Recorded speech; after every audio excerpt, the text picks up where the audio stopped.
Bueno, buenas tardes ya es mediodía en México, buenas tardes en México, en Argentina y buenas noches en España.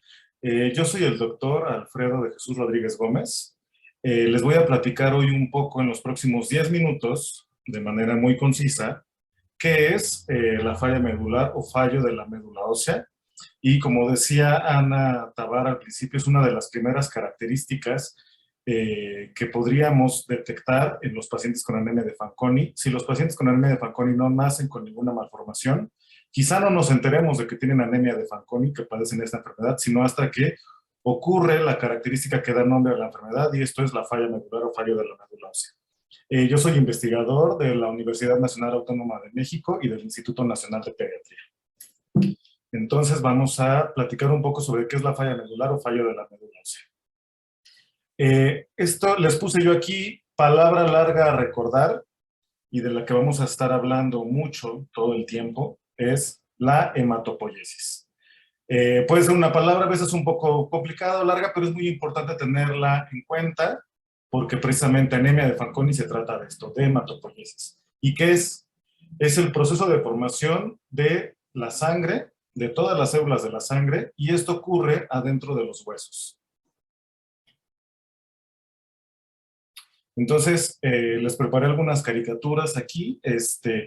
Cuando pensamos en un ser humano y pensamos en los huesos, es importante recordar que los huesos adentro tienen contenido. Y ese contenido es lo que conocemos como la médula ósea.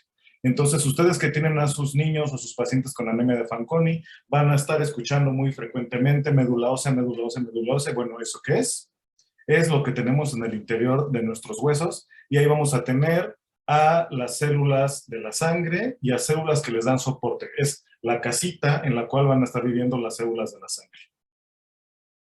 Esto es la médula ósea, y es lo que hace un rato les decían, cada año es importante estudiar cómo está la médula ósea de nuestros pacientes, porque dentro viven las células madre de la sangre o células troncales de la sangre, y tenemos que estar muy atentos de ellas en nuestros pacientes con anemia de Fanconi.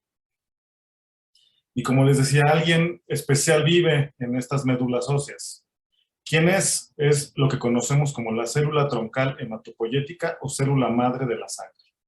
La hematopoiesis es la formación de células de la sangre, y se lleva a cabo gracias a la célula troncal o célula madre de la sangre.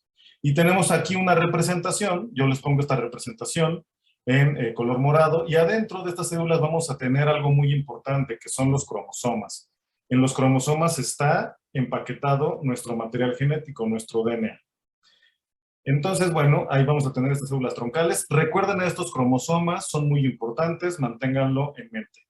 Vamos a seguir hablando de ellos más adelante. ¿De qué se encarga la célula troncal? La célula troncal se encarga de producir los distintos tipos de células de la sangre, y entonces en el equipo, en el team de las células de la sangre, pues vamos a tener muchos tipos de células. Vamos ahorita a hablar brevemente de cada una de ellas en términos sencillos y en términos generales. Entonces, esta célula troncal va a producir todos estos tipos de células de la sangre. ¿Y a quiénes podemos tener?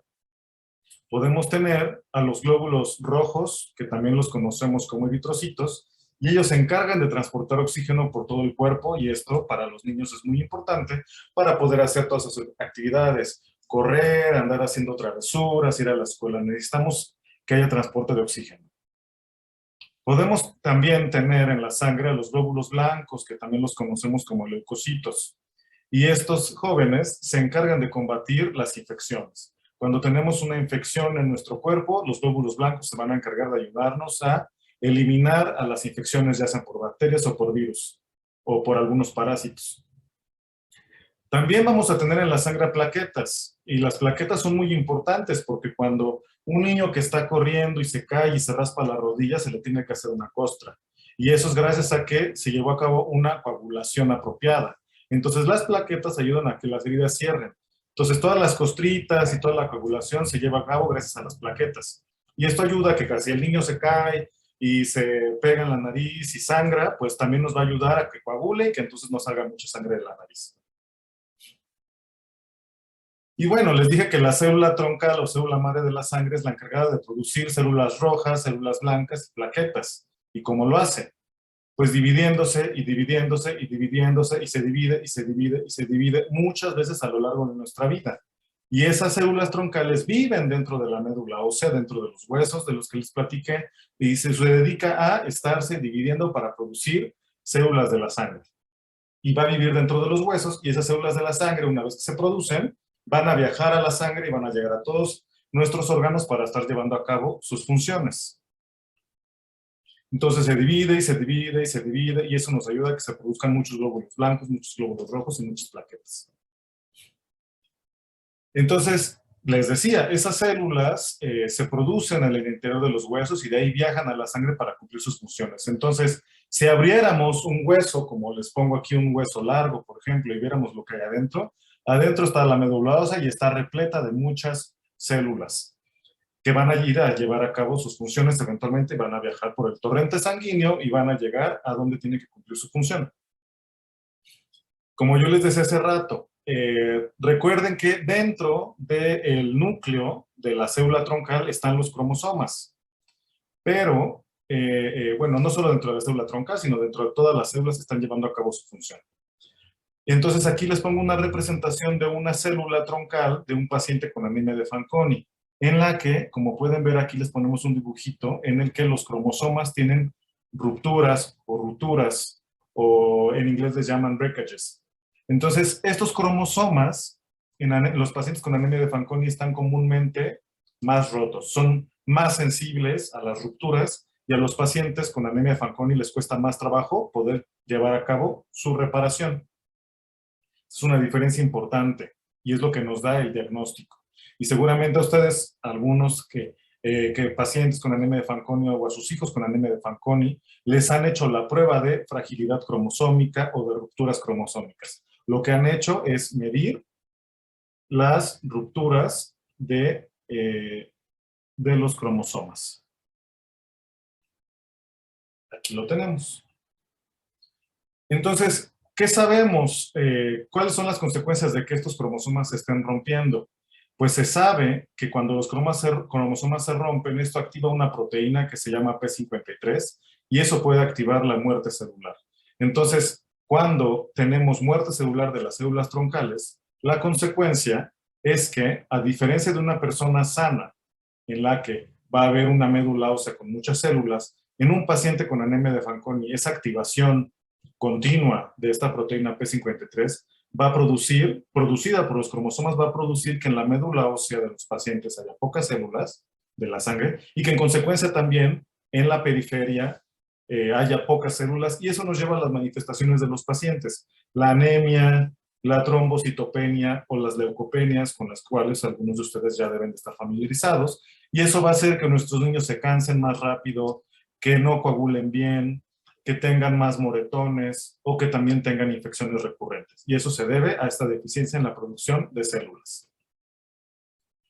Y una cosa que sabemos también recientemente es que para contrarrestar a P53, el cuerpo de los pacientes con anemia de Fanconi hace un esfuerzo que implica la activación de otra proteína o de otro gen que se llama MYC, a manera de balancear. Y MYC lo que hace es evitar que las células de los pacientes se mueran. Pero también esta sobreactivación de MYC podría tener, no lo hemos demostrado totalmente, pero podría ser que los pacientes tengan predisposición a cáncer o a leucemia. Siempre el desbalance de algún tipo de proceso puede llegar a ser no tan positivo. Entonces, si tenemos exceso de producción de células, también podríamos llevar a la aparición de leucemias o de cáncer, que es un riesgo que también nuestros pacientes con anemia de Fanconi tienen.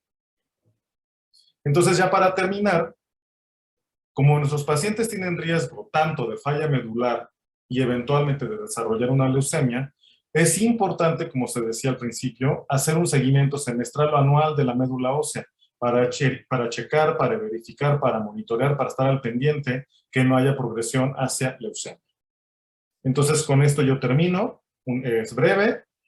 Muchas gracias por su atención. Y ahora vamos a pasar, ya les conté yo qué es la falla medular. Ahora vamos a pasar con los doctores Fiesco, Roa y García de Teresa para que ellos les platiquen qué es la anemia de Fanconi, que es una enfermedad hereditaria con datos clínicos visibles.